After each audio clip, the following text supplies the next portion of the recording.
Disembodied voice. This story happened to me when I was 16. I'm 45 now, but any time I think about it, I still get chills.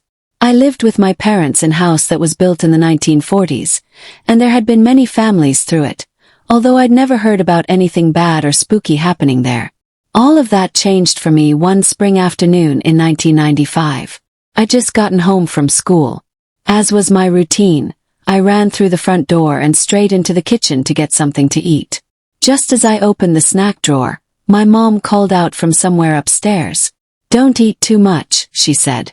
"We're making lasagna for dinner." There was something weird about her voice.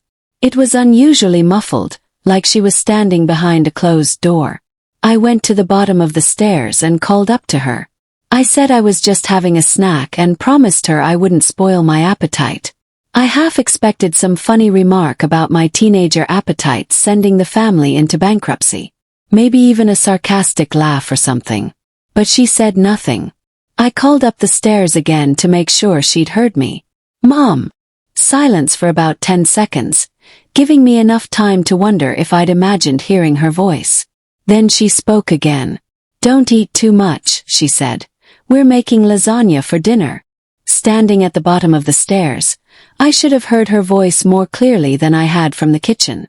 But her voice still had the same weird quality about it, like she was standing behind a door or holding her hand in front of her mouth. It freaked me out so much that it didn't even register until later that she'd said the exact same words, with the same inflection. As if someone had hit repeat on a tape recording. I walked up the stairs to find all of the bedroom doors open. Even the bathroom door at the end of the hall was wide open. I called out for my mom and there was no response. I looked everywhere, including the master bedroom closet. There was no one home. I never heard anything like that again in that house. And I never said anything to my mom about it, even after she came home from the grocery store half an hour later to find me sitting on the front porch waiting for her like a scared kid. I've read stories on your website and others that talk about this kind of phenomenon, where people claim to have heard and even interacted with the voices of people who aren't actually there.